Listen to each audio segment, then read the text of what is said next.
ನಮಸ್ತೆ. ಪ್ರಥಮ ಚಿಕಿತ್ಸಾ ವಿಧಾನ ಮತ್ತು ಮೂಲ ತರಬೇತಿ ಕುರಿತ ತರಗತಿಗೆ ಸ್ವಾಗತ. ಈಗ ತರಗತಿಯನ್ನ ಪ್ರಾರಂಭಿಸೋಣ. ಈಗ ನಾವು ಈ ತರಗತಿಯ ಉದ್ದೇಶಗಳನ್ನು ನೋಡೋಣ. ಈ ತರಗತಿ ಪೂರ್ಣಗೊಳ್ಳುವಷ್ಟರಲ್ಲಿ ನೀವು ಈ ಕೆಳಗಿನ ಕೆಲಸಗಳನ್ನು ಮಾಡುವಿರಿ. ಪ್ರಜ್ಞೆ ಕಳೆದುಕೊಂಡು ವಿವಿಧ ಸ್ಥಿತಿಯಲ್ಲಿರುವವರನ್ನು ರಕ್ಷಿಸಲು ಪ್ರಥಮ ಚಿಕಿತ್ಸಾ ವಿಧಾನಗಳನ್ನು ನಿರ್ವಹಿಸುವಿರಿ. ರಕ್ತಸ್ರಾವವನ್ನು ನಿಲ್ಲಿಸಲು ಚಿಕಿತ್ಸೆಯನ್ನು ನೀಡುವಿರಿ. ಮೊದಲಿಗೆ ಅಪಾಯಕ್ಕೀಡಾದವರಿಗೆ ಕೃತಕ ಉಸಿರಾಟ ನೀಡಲು ಸಿದ್ಧತೆ ಮಾಡಿಕೊಳ್ಳುವ ವಿಧಾನವನ್ನು ನೋಡೋಣ. ಅಪಾಯಕ್ಕೀಡಾದವರ ಉಸಿರಾಟಕ್ಕೆ ಅಡ್ಡಿಪಡಿಸುವ ಬಿಗಿಯಾದ ಬಟ್ಟೆಯನ್ನು ಸಡಿಲಗೊಳಿಸಿ. ಅಪಾಯಕ್ಕೀಡಾದವರನ್ನು ಸುರಕ್ಷಿತವಾಗಿ ನೆಲದ ಮೇಲೆ ಮಲಗಿಸಿ ಅಗತ್ಯ ಸುರಕ್ಷತಾ ಕ್ರಮಗಳನ್ನು ತೆಗೆದುಕೊಳ್ಳಿ. ತಡಮಾಡದೆ ತಕ್ಷಣವೇ ಕೃತಕ ಉಸಿರಾಟ ನೀಡಲು ಪ್ರಾರಂಭಿಸಿ. ಸಾಮಾನ್ಯವಾಗಿ ಅಪಾಯಕ್ಕೀಡಾದವರ ದೇಹದ ಒಳಭಾಗಗಳಿಗೆ ಗಾಯವನ್ನು ತಡೆಗಟ್ಟಲು ವಯಲೆಂಟ್ ಕಾರ್ಯಾಚರಣೆಗಳನ್ನು ತಪ್ಪಿಸಿ. ಕೃತಕ ಉಸಿರಾಟದ ಹಲವಾರು ವಿಧಾನಗಳಿವೆ. ಅವುಗಳೆಂದರೆ ನೆಲ್ಸನ್ಸ್ ಆರ್ಮ್ ಅಥವಾ ಲಿಫ್ಟ್ ಬ್ಯಾಕ್ ಪ್ರೆಷರ್ ವಿಧಾನ, ಶೇಫರ್ನ ವಿಧಾನ, ಬಾಯಿಯಿಂದ ಬಾಯಿಗೆ ಉಸಿರು ನೀಡುವ ವಿಧಾನ, ಬಾಯಿಯಿಂದ ಮೂಗಿಗೆ ಉಸಿರು ನೀಡುವ ವಿಧಾನ, ಕಾರ್ಡಿಯೋಪಲ್ಮನರಿ ರೆಸಸಿಟೇಷನ್ ಅಥವಾ ಸಿಪಿಆರ್ ವಿಧಾನ. ಈಗ ನಾವು ಲಿಫ್ಟ್ ಬ್ಯಾಕ್ ಪ್ರೆಷರ್ ವಿಧಾನದಿಂದ ನೆಲ್ಸನ್ಸ್ ಆರ್ಮ್ ಮೂಲಕ ಅಪಾಯಕ್ಕೀಡಾದವರನ್ನು ಪುನಃ ಪ್ರಜ್ಞೆಗೆ ತರುವ ವಿಧಾನವನ್ನು ನೋಡೋಣ. ಅಪಾಯಕ್ಕೀಡಾದವರ ಅಂಗೈಗಳನ್ನು ಒಂದರ ಮೇಲೊಂದರಂತೆ ಇಟ್ಟುಕೊಂಡು ತಲೆಯನ್ನು ಅವರ ಕೆನ್ನೆಯ ಮೇಲೆ ಇಟ್ಟುಕೊಂಡು ಮಕಾಡೆ ಅಂದರೆ ಅಂಗಾತ ಮಲಗಿಸಿ.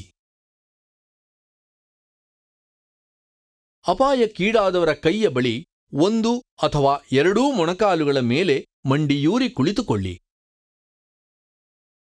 ನಿಮ್ಮ ಕೈಗಳನ್ನು ಅಪಾಯಕ್ಕೀಡಾದವರ ಬೆನ್ನಿನ ಮೇಲೆ ಕಂಕುಳದಿಂದ ಸ್ವಲ್ಪ ಕೆಳಗೆ ಇಟ್ಟು ನಿಮ್ಮ ಬೆರಳುಗಳನ್ನು ಹೊರಕ್ಕೆ ಮತ್ತು ಕೆಳಕ್ಕೆ ಹರಡಿ ಹೆಬ್ಬೆರಳುಗಳು ಪರಸ್ಪರ ಸ್ಪರ್ಶಿಸಲಿ.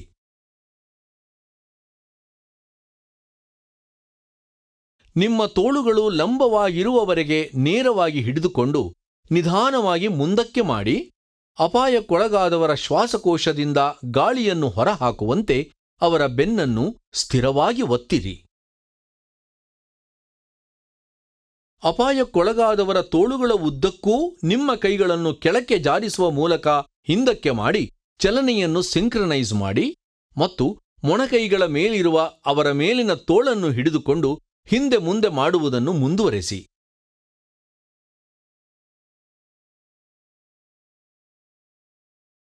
ನೀವು ಹಿಂದೆ ಮುಂದೆ ಮಾಡಿದಂತೆ ಅಪಾಯಕ್ಕೊಳಗಾದವರ ತೋಳುಗಳನ್ನು ನಿಧಾನವಾಗಿ ಮೇಲಕ್ಕೆತ್ತಿ ಮತ್ತು ಅವರ ಭುಜಗಳಲ್ಲಿ ಒತ್ತಡದ ಅನುಭವವಾಗುವವರೆಗೆ ನಿಮ್ಮ ಕಡೆಗೆ ಎಳೆಯಿರಿ. ಈ ಸೈಕಲ್ಲನ್ನು ಪೂರ್ಣಗೊಳಿಸಲು ಅಪಾಯಕ್ಕೊಳಗಾದವರ ತೋಳುಗಳನ್ನು ಕೆಳಗೆ ಮಾಡಿ ಮತ್ತು ನಿಮ್ಮ ಕೈಗಳನ್ನು ಆರಂಭಿಕ ಸ್ಥಾನಕ್ಕೆ ಸರಿಸಿ.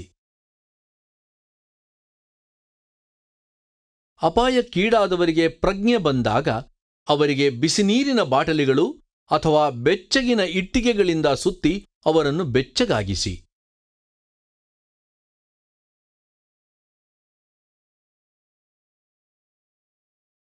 ಅಂಗೈ ಮತ್ತು ಕಾಲುಗಳ ತಳಭಾಗವನ್ನು ಉಜ್ಜುವ ಮೂಲಕ ರಕ್ತ ಪರಿಚಲನೆಯನ್ನು ಉತ್ತೇಜಿಸಿ. ಅವರನ್ನು ಮಲಗಿರುವ ಸ್ಥಾನದಲ್ಲಿ ಬಿಡಿ ಮತ್ತು ಶ್ರಮ ವಹಿಸಲು ಬಿಡಬೇಡಿ. ರೆಸಸಿಟೇಟ್ ಮಾಡಲು ನೆಲ್ಸನ್ಸ್ ಆರ್ಮ್ ಮೆಥಡ್ ಅನ್ನು ನಿರ್ವಹಿಸಲು ಮಾಡಬೇಕಾದ ಮತ್ತು ಮಾಡಬಾರದಾದವುಗಳ ಬಗ್ಗೆ ನಾವೀಗ ಕಲಿಯೋಣ. ಎದೆ ಮತ್ತು ಹೊಟ್ಟೆಯಲ್ಲಿ ಗಾಯಗಳಿದ್ದಲ್ಲಿ ನೆಲ್ಸನ್ಸ್ ಆರ್ಮ್ ಲಿಫ್ಟ್ ಬ್ಯಾಕ್ ಪ್ರೆಷರ್ ವಿಧಾನವನ್ನು ಬಳಸಬಾರದು. ಅಪಾಯಕ್ಕೀಡಾದವರಿಗೆ ಸಂಪೂರ್ಣವಾಗಿ ಪ್ರಜ್ಞೆ ಬರುವವರೆಗೆ ಯಾವುದೇ ಸ್ಟಿಮ್ಯುಲ್ಯಾಂಟ್ ಅನ್ನು ನೀಡಬೇಡಿ. ಶೇಫರ್ಸ್ ವಿಧಾನದಿಂದ ಅಪಾಯಕ್ಕೀಡಾದವರಿಗೆ ಪುನಃ ಪ್ರಜ್ಞೆಗೆ ತರುವ ವಿಧಾನವನ್ನು ನಾವು ಈಗ ನೋಡೋಣ. ಅಪಾಯಕ್ಕೀಡಾದವರನ್ನು ಮಕಾಡೆ ಮಲಗಿಸಿ ಒಂದು ಕೈಯನ್ನು ನೇರವಾಗಿ ಮುಂದಕ್ಕೆ ಚಾಚಿ. ಇನ್ನೊಂದು ಕೈಯ ಮೊಣಕೈ ಬಗ್ಗಿಸಿ ಮತ್ತು ಮುಖವನ್ನು ಪಕ್ಕಕ್ಕೆ ತಿರುಗಿಸಿ ಮತ್ತು ಕೈ ಅಥವಾ ಮುಂದೋಳಿನ ಮೇಲೆ ವಿಶ್ರಾಂತಿ ಪಡೆಯಿರಿ. ಅಪಾಯಕ್ಕೀಡಾದವರ ಎರಡೂ ಬದಿಯಲ್ಲಿ ಮಂಡಿಯೂರಿ ಕುಳಿತುಕೊಳ್ಳಿ. ಹೀಗೆ ಕುಳಿತಾಗ ಅವರ ತೊಡೆಗಳು ನಿಮ್ಮ ಮೊಣಕಾಲುಗಳ ನಡುವೆ ಇರುತ್ತವೆ ಮತ್ತು ನಿಮ್ಮ ಬೆರಳುಗಳು ಮತ್ತು ಹೆಬ್ಬೆರಳುಗಳನ್ನು ಪೊಸಿಷನ್ ಮಾಡಿ ಇಡಿ.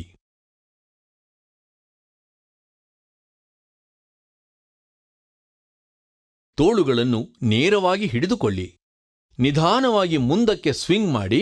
ಇದರಿಂದ ನಿಮ್ಮ ದೇಹದ ತೂಕವು ಕ್ರಮೇಣ ಅಪಾಯಕ್ಕೀಡಾದವರ ಕೆಳಗಿನ ಪಕ್ಕೆಲುಬುಗಳ ಮೇಲೆ ಬರುತ್ತದೆ. ಹೀಗಾಗಿ ಅವರ ಶ್ವಾಸಕೋಶದಿಂದ ಗಾಳಿಯು ಹೊರಬರುತ್ತದೆ.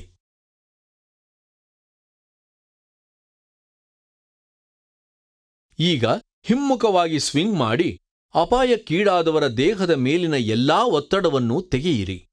ಇದರಿಂದಾಗಿ ಶ್ವಾಸಕೋಶಕ್ಕೆ ಗಾಳಿ ತುಂಬಿಕೊಳ್ಳಲು ಅನುವಾಗುತ್ತದೆ. 2 ಸೆಕೆಂಡುಗಳ ನಂತರ ಮತ್ತೆ ಮುಂದಕ್ಕೆ ಸ್ವಿಂಗ್ ಮಾಡಿ ಮತ್ತು ನಿಮಿಷಕ್ಕೆ 12 ರಿಂದ 15 ಬಾರಿ ಈ ಸೈಕಲ್ ಅನ್ನು ಪುನರಾವರ್ತಿಸಿ. ಅಪಾಯಕ್ಕೀಡಾದವರು ನೈಸರ್ಗಿಕವಾಗಿ ಉಸಿರಾಡಲು ಪ್ರಾರಂಭಿಸುವವರೆಗೆ ಕೃತಕ ಉಸಿರಾಟವನ್ನು ಮುಂದುವರೆಸಿ. ಅಪಾಯಕ್ಕೀಡಾದವರ ಎದೆ ಮತ್ತು ಹೊಟ್ಟೆಗೆ ಗಾಯಗಳಾಗಿದ್ದರೆ ಈ ವಿಧಾನವನ್ನು ಮಾಡಬೇಡಿ. ಮುಂದೆ ಬಾಯಿಂದ ಬಾಯಿಗೆ ಉಸಿರು ನೀಡುವ ಮೂಲಕ ಅಪಾಯಕ್ಕೀಡಾದವರನ್ನು ಪುನಃ ಪ್ರಜ್ಞೆಗೆ ತರುವ ವಿಧಾನವನ್ನು ನೋಡೋಣ. ಮೊದಲನೆಯದಾಗಿ ಅಪಾಯಕ್ಕೀಡಾದವರನ್ನು ಅಂಗಾತ ಮಲಗಿಸಿ ಅವರ ತಲೆ ಹಿಂದಕ್ಕೆ ಸರಿಯಾಗಿ ಇರುವುದನ್ನು ಖಚಿತಪಡಿಸಿಕೊಳ್ಳಲು ಅವರ ಭುಜದ ಕೆಳಗೆ ಬಟ್ಟೆಯ ರೋಲನ್ನು ಇರಿಸಿ. ಅಪಾಯಕ್ಕೀಡಾದವರ ತಲೆಯನ್ನು ಹಿಂದಕ್ಕೆ ಬಾಗಿಸಿ. ಇದರಿಂದ ಗಲ್ಲವು ನೇರವಾಗಿ ಮೇಲಕ್ಕೆ ಏರುತ್ತದೆ.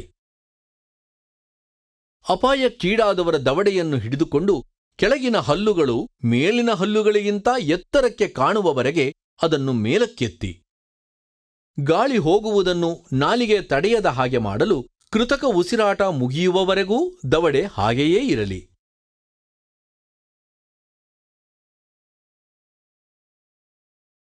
ನೀವು ದೀರ್ಘವಾಗಿ ಉಸಿರನ್ನು ತೆಗೆದುಕೊಂಡು ಅಪಾಯಕ್ಕೀಡಾದವರ ಬಾಯಿಯ ಮೇಲೆ ನಿಮ್ಮ ಬಾಯಿಯನ್ನು ಏರ್ ಟೈಟ್ ಸಂಪರ್ಕ ಮಾಡಿ ಇಡಿ. ಹೆಬ್ಬೆರಳು ಮತ್ತು ತೋರುಬೆರಳಿನಿಂದ ಅಪಾಯಕ್ಕೀಡಾದವರ ಮೂಗನ್ನು ಒತ್ತಿ ಹಿಡಿಯಿರಿ. ನೀವು ನೇರ ಸಂಪರ್ಕ ಇಷ್ಟಪಡದಿದ್ದರೆ ನಿಮ್ಮ ಮತ್ತು ಅಪಾಯಕ್ಕೀಡಾದವರ ಬಾಯಿಯ ನಡುವೆ ಪೋರಸ್ ಕ್ಲಾತ್ ಅನ್ನು ಇರಿಸಿ. ಮಗುವಿಗೆ ನಿಮ್ಮ ಬಾಯಿಯನ್ನು ಅದರ ಬಾಯಿ ಮತ್ತು ಮೂಗಿನ ಮೇಲೆ ಇರಿಸಿ. ಅಪಾಯಕ್ಕೀಡಾದವರ ಬಾಯಿಯ ಮೂಲಕ ಅವರ ಎದೆ ಏರುವವರೆಗೆ ಊದಿರಿ. ಮಗುವಾದರೆ ನಿಧಾನವಾಗಿ ನಿರ್ವಹಿಸಿ. ನಿಮ್ಮ ಬಾಯಿಯನ್ನು ತೆಗೆಯಿರಿ ಮತ್ತು ಮೂಗಿನ ಮೇಲೆ ಹಿಡಿತವನ್ನು ಬಿಟ್ಟು ಉಸಿರಾಡಲು ಅವಕಾಶ ಮಾಡಿಕೊಡಿ. ಗಾಳಿಯಿಂದ ಹೊರಬರುವುದನ್ನು ಕೇಳಿಸಿಕೊಳ್ಳಲು ನಿಮ್ಮ ತಲೆಯನ್ನು ತಿರುಗಿಸಿ. ಮೊದಲ 8 ರಿಂದ 10 ಉಸಿರಾಟಗಳು ಅಪಾಯಕ್ಕೀಡಾದವರು ಪ್ರತಿಕ್ರಿಯಿಸುವಷ್ಟು ವೇಗವಾಗಿರಬೇಕು. ಅದರ ನಂತರ ಅದನ್ನು ದೊಡ್ಡವರಿಗೆ ನಿಮಿಷಕ್ಕೆ 12 ಬಾರಿ, ಮಗುವಿಗಾದರೆ 20 ಬಾರಿಯಂತೆ ನಿಧಾನಗೊಳಿಸಬೇಕು.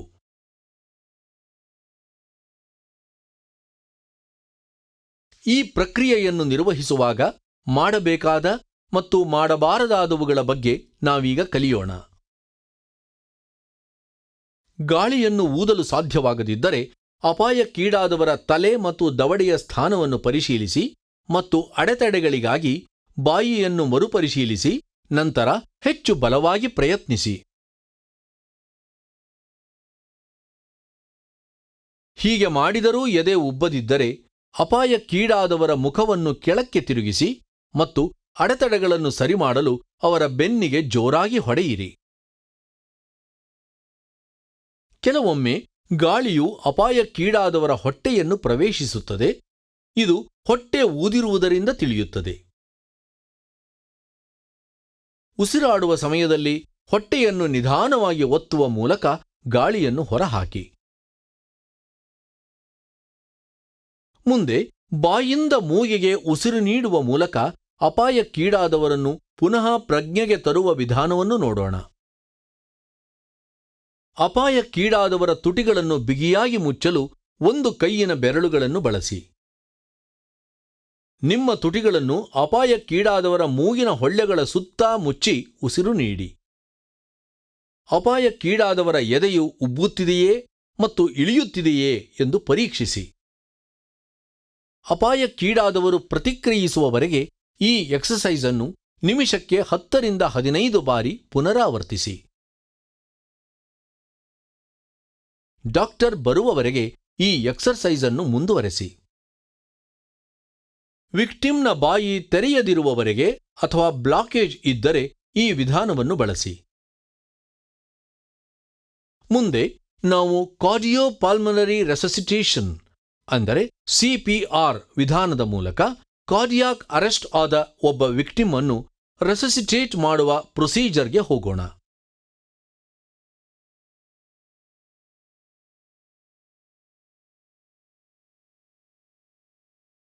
ಕುತ್ತಿಗೆಯಲ್ಲಿ ಕಾರ್ಡಿಯಾಕ್ ಅರೆಸ್ಟ್ನ ಅನುಪಸ್ಥಿತಿ, ತುಟಿಗಳ ಸುತ್ತ ನೀಲಿ ಬಣ್ಣ ಮತ್ತು ಕಣ್ಣಿನ ಗುಡ್ಡೆಗಳು ಅಗಲವಾಗಿ ತೆರೆದ ಸ್ಥಿತಿ ಹೀಗಿದ್ದಾಗ ಅಪಾಯಕ್ಕೀಡಾದವರಿಗೆ ಕಾರ್ಡಿಯಾಕ್ ಅರೆಸ್ಟ್ ಆಗಿದೆಯೇ ಎಂದು ಕೂಡಲೇ ಪರೀಕ್ಷಿಸಿ. ಹೃದಯ ಸ್ತಂಭನವಾಗಿದ್ದರೆ ಕೂಡಲೇ ಕಾರ್ಯಪ್ರವೃತ್ತರಾಗಿ.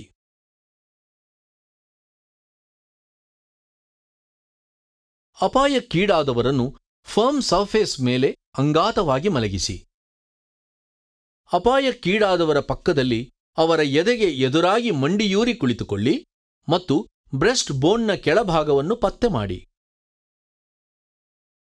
ನಿಮ್ಮ ಕೈಬೆರಳುಗಳನ್ನು ಪಕ್ಕೆಲುಬುಗಳಿಂದ ದೂರವಿರಿಸುತ್ತಾ ಒಂದು ಕೈಯಿನ ಅಂಗೈಯನ್ನು ಅಪಾಯಕ್ಕೀಡಾದವರ ಎದೆಯ ಕೆಳಭಾಗದ ಮಧ್ಯದಲ್ಲಿರಿಸಿ. ಇನ್ನೊಂದು ಕೈಯಿಂದ ಅಂಗೈಯನ್ನು ಮುಚ್ಚಿ ಮತ್ತು ಬೆರಳುಗಳನ್ನು ಲಾಕ್ ಮಾಡಿ.